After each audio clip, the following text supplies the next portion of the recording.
युती सरकारचं खातेवाटप झालं असलं तरी जिल्ह्याच्या पालकमंत्री पदावरून रस्सीखेच सुरूच आहे. त्यामुळे ज्यांचे आमदार जास्त त्यांचा पालकमंत्री असा मार्ग मुख्यमंत्र्यांनी काढल्याची माहिती आहे. रायगड, सातारा, नाशिक, बीड अशा अनेक जिल्ह्यात या दाव्यांमुळे मुख्यमंत्री देवेंद्र फडणवीसांसमोर मोठं आव्हान उभं ठाकलं आहे. रायगड जिल्ह्यात आदिती तटकरे आणि भरत गोगावले यांच्यात पालकमंत्री पदावरून रस्सीखेच सुरू आहे. गोगावलेंनी तर आधीपासूनच पालकमंत्री पदावर दावा केला आहे. नमस्कार, आपण पाहत आहात विशेष खास. तर पालकमंत्री पदासाठी एवढी रस्सीखेच का? पालकमंत्र्याचे अधिकार काय असतात तेच या व्हिडिओमध्ये पाहू. तर सातारा जिल्ह्यात भाजपचे 4 आमदार असल्यामुळे पालकमंत्रीपद भाजपकडे जाण्याची शक्यता आहे. पण मागील सरकारच्या काळात पालकमंत्री असलेले शंभूराज देसाई सुद्धा यासाठी आग्रही आहेत. यावेळी सातारा जिल्ह्याच्या वाट्याला तब्बल 4 मंत्रिपद आली आहेत. त्यामुळे शिवेंद्रराजे भोसले, जयकुमार गोरे आणि शंभूराज देसाई, त्याचबरोबर मकरंद पाटील यांच्यापैकी एकाला साताऱ्याचं पालकमंत्रीपद मिळण्याची शक्यता आहे. दुसरीकडे नाशिक जिल्ह्यात सर्वाधिक आमदार असल्यानं पालकमंत्रीपद आम्हालाच मिळावं अशी मागणी अजितदादा पवार यांच्या राष्ट्रवादीनं केली आहे. नाशिक जिल्ह्याला 3 मंत्रिपदं मिळाली आहेत. दादा भुसे, नरहरी झिरवाळ आणि माणिकराव कोकाटे यांच्यापैकी एकाला नाशिकचं पालकमंत्रीपद मिळण्याची शक्यता आहे. छत्रपती संभाजीनगर जिल्ह्यात संजय शिरसाट आणि अतुल सावे यांना मंत्रिपदं मिळाली आहे. पण पालकमंत्री मात्र मीच होणार असं शिरसाटांनी आधीच सांगून टाकलं आहे. पालकमंत्रीपद वाटपात सध्या जिल्ह्यातील आमदारांच्या संख्येनुसार फॉर्म्युला ठरल्याचं महायुतीच्या गोटातून सांगण्यात येत आहे. मात्र मुंबई आणि पुण्यासारख्या महत्त्वाच्या जिल्ह्यांमध्ये हा फॉर्म्युला अपवाद ठरण्याची शक्यता आहे.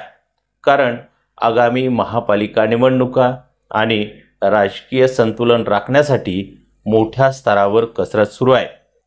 पुणे जिल्ह्यातही अजित पवारांच्या राष्ट्रवादीचे सर्वाधिक आमदार आहेत. पुणे जिल्ह्यात 4 जणांना मंत्रिपद मिळाले. अजित पवार, चंद्रकांत पाटील, दत्तात्रय भरणे यांना कॅबिनेट मंत्रिपद, तर माधुरी मिसाळ यांना राज्यमंत्रीपद देण्यात आलेलं आहे. त्यामुळे पुण्याचं पालकमंत्रीपद पुन्हा एकदा अजित पवारांकडे जाण्याची शक्यता आहे. मुंबईत भाजपच्या आमदारांची संख्या सर्वाधिक आहे. भाजपचे 15 तर शिंदेंच्या शिवसेनेचे 6 आमदार आहेत. त्यामुळे मुंबई शहर आणि मुंबई उपनगराचं पालकमंत्रीपद भाजप स्वतःकडेच ठेवण्याची शक्यता आहे. कल्याणचे पालकमंत्री पद एखाद्याला मिळालं तर तिथल्या मराठी माणसाला स्वस्तात घर मिळणार आहे का? फक्त सत्ता आपल्या हाती असावी, या भागात होणारे आर्थिक व्यवहार त्याची सूत्र आपल्या हाती असावी, म्हणून पालकमंत्री पदावरून वाद आहे. गडचिरोलीचे पालकमंत्रीपद काही लोकांना कायम आपल्याकडे हवं असतं. मात्र ते काही नक्षलवाद्याचा खात्मा करण्यासाठी हवं नसतं, तर गडचिरोलीमध्ये ज्या मायनिंग कंपन्या आहेत, कोट्यावधी रुपयाचे उद्योग आहेत, त्यातून मलिदा मिळावा त्यासाठी हे सारं सुरू असल्याची टीका उद्धव ठाकरे गटाचे खासदार संजय राऊत यांनी केलेली आहे. उपमुख्यमंत्री एकनाथ शिंदे यांचे नाव न घेता त्यांनी त्यांच्यावरती ही टीका केलेली आहे. गडचिरोली, चंद्रपूर इत्यादी भागामध्ये प्रचंड वनसंपदा आहे. त्यातून आपल्याला लाभ व्हावा यासाठी तेथील पालकमंत्री पदाच्या वरून वाद सुरू आहे. मुंबईचं पालकमंत्रीपद मंगलप्रभात लोढा किंवा अन्य कोणाला मिळाल्यास मुंबईतील मराठी माणसांना स्वस्तात घरं मिळणार आहेत का, असाही सवाल संजय राऊत यांनी उपस्थित केलेला आहे. तर मित्रांनो, ही पालकमंत्री पदासाठी असणारी रस्सीखेच का आहे ते सुद्धा आपण याच्यामध्ये पाहणार आहोत. तर संजय राऊत आता सडकून टीका करत आहेत महायुती सरकारवरती. तर पालकमंत्र्यावरती जबाबदारी काय असते?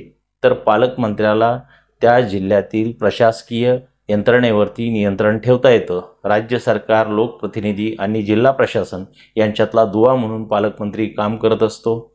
सरकार म्हणून जिल्ह्याची जबाबदारी पालकमंत्र्याकडे असते. सरकारी योजना, विकास कामं, मोठे प्रकल्प, निधीची तरतूद अशी कामं पालकमंत्र्याच्याच हातात असतात. जिल्हा नियोजन समितीचं अध्यक्षपद ही पालकमंत्र्याकडेच असतं. जिल्ह्यात राबवल्या जाणाऱ्या योजना, त्याचा आढावा घेणं आणि विकास कामांना मंजुरी मिळावी म्हणून सरकारकडे शिफारस करणं ही कामं पालकमंत्र्यांनाच करावी लागतात.